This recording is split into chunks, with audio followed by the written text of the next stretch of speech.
When I stepped into the house that evening, I was met with an unsettling silence, broken only by the sound of a video playing in the living room. My children were watching a clip. As I drew closer, my heart dropped. It was me and my supervisor.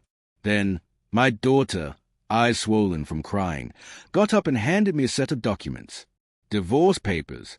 If I could rewind time, I would. I would undo every choice that brought me to this moment. I destroyed the life I once held dear, shattered it with my own hands, all because I gave into desire and selfishness.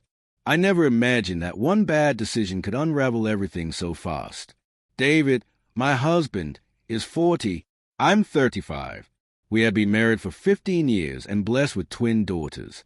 Our marriage wasn't perfect, but it was strong and loving, something many would envy. I still don't know what came over me. I don't know why I let myself ruin it all. It began 5 months ago, after I was transferred to a new department. That's when I met my current boss. He immediately took an interest in me. At first, it was subtle, compliments here and there, lunch offers, small tokens of appreciation. I brushed it off as kindness. But soon, the gifts became personal. Designer perfumes, elegant jewelry, even lingerie. I should have drawn the line. Instead, I stayed silent and let myself bask in the attention. He was attractive, wealthy, charismatic, everything a fantasy could be built upon. I started to crave the way he made me feel, desired, special, important. Despite that, every time I thought of my husband and our daughters, I would try to ground myself again. David had always been my rock. He'd made sacrifices of me, emotional, financial, and personal. He had even declined a lucrative job offer in another city so I could finish my degree. He never made me feel guilty for it. Then came the moment everything changed. My boss handed me an envelope containing plane tickets to Hawaii for a business conference. He said, I was thrilled. I'd never been outside of Los Angeles. When I told David about the trip, he asked why I was needed at an executive-level event. It was a valid question. I'm an accountant. But instead of addressing his concern, I accused him of being insecure, of holding me back. Exhausted from arguing, he let it go. At the airport, my boss was already waiting, dressed sharply and smiling. When we landed, I learned he had only reserved one room. He claimed the hotel was overbooked. I should have walked away right then. But instead, I stayed, tempted by the luxury, the adventure, the thrill. That night, I crossed a line I can never uncross. What I thought would be a one-time lapse in judgment turned into a prolonged affair. I convinced myself that ending it might cost me my job, and with it, our financial stability. Slowly, I surrendered to a double life. When I came home, my daughters ran into my arms, excited to have me back. But David, he had changed. He watched me differently. He listened to every word I said like he was trying to solve a puzzle. At work, my relationship with my boss deepened. We kept it secret, though rumors started swirling. I heard the whispers. My female colleagues stared with judgment in their eyes, but I also sensed their envy. Then one evening, David called and asked me to meet him at our favorite restaurant. I was annoyed. That same night, my boss had promised to take me to a lavish place uptown. Still, I agreed, reluctantly. The moment I walked into the modest restaurant, I felt disgust rising in me. I'd gotten used to gourmet meals and sparkling wine. This place felt beneath me now. I couldn't believe I had to give up a fancy night out for this. David sat across from me, looking more somber than I'd ever seen him. Then he slid his phone onto the table and hit play. It was a video. That video. My heart stopped. The room seemed to blur. And then he told me the worst part. Our children had seen it too. That's when my daughter, sobbing, handed me the papers. Divorce. I lost everything in that moment. My family, my husband's trust, my daughter's love, and my own dignity. I wanted to scream, to undo every moment that led to this.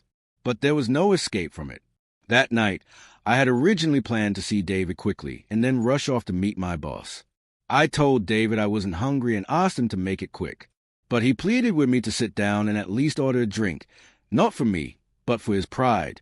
I agreed, though inside I was furious. I felt he had ruined another perfect evening. Then David spoke from his heart.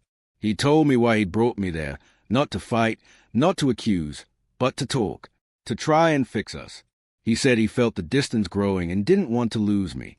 He reminded me of the love we had shared, the hardships we'd overcome, the sacrifices he had made along the way. His words cut through me. The sincerity in his voice, the pain in his eyes, it all hit harder than any punishment I could have imagined. It finally hit me, just how much David had given up for me and how blindly I had taken him for granted. The weight of that realization broke something inside me, and I crumbled, sobbing uncontrollably. In that moment, I vowed to cut ties with my boss and end the affair. But fear held me captive. I was terrified of what David might do if he learned the truth. As kind and patient as he had always been, I knew betrayal cuts deep, and a wounded ego can make any man unpredictable. Worse, he'd find out that the expensive things I'd been buying were funded by another man's money. That thought alone was enough to paralyze me. I was trapped between two impossible choices: confess everything and walk away from my job, or quietly end the affair and carry the secret with me. My mind was a storm of guilt, fear, and confusion. I desperately needed guidance, but I turned inward instead.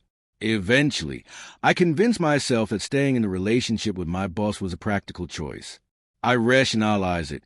David's salary alone couldn't cover all our bills, especially with the loans he had taken out for my education. Leaving my job would mean financial collapse.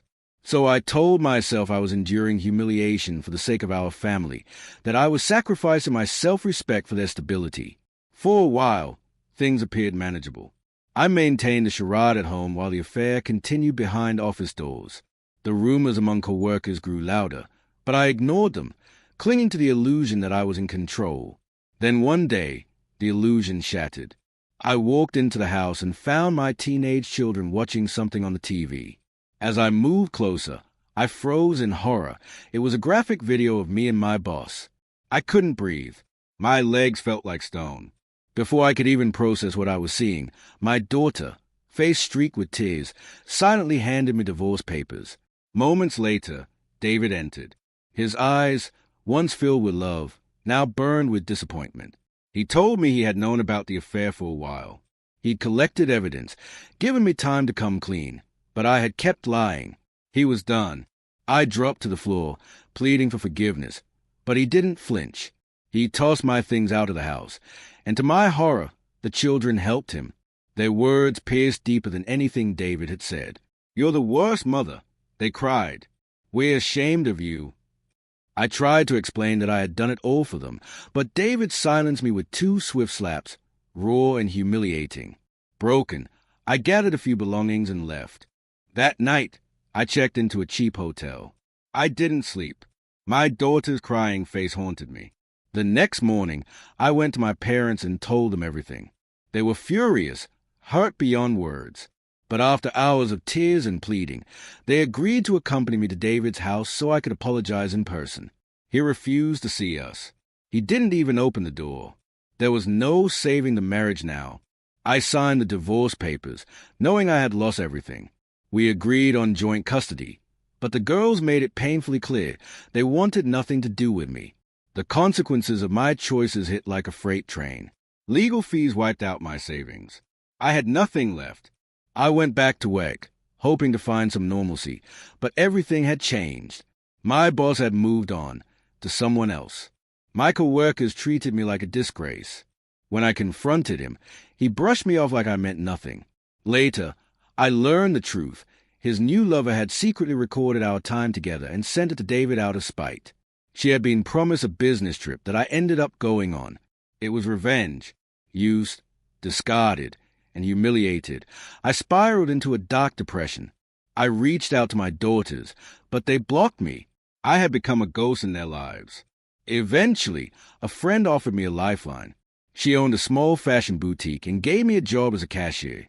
It wasn't much, but it gave me something to do, a reason to get out of bed, a chance to start over. Time passed, and word got around that my ex-boss had suffered his own downfall. His wife had discovered his affairs. Turns out he'd been living off her wealth. She divorced him and left him penniless. A small part of me felt vindicated, but it brought no real comfort. Meanwhile, David flourished. He paid off the rest of my student loans, got a better job in New York, and moved there with the girls. When I heard the news, I broke down. He had always believed in a brighter future, and now he was living it, without me. I lost a good man chasing an illusion. My boss deceived me, and I threw away my family chasing temporary pleasure. Now, I'm focused on rebuilding. I'm saving money, planning to return to school, and working toward professional certifications. I dream of one day getting a job I can be proud of. But more than anything, I hope that one day David and the girls will forgive me. I don't expect things to go back to how they were, but I hope to become someone they can respect again. Until that day, I'm taking each step forward slowly, determined to write a new chapter, one that begins with growth, not shame.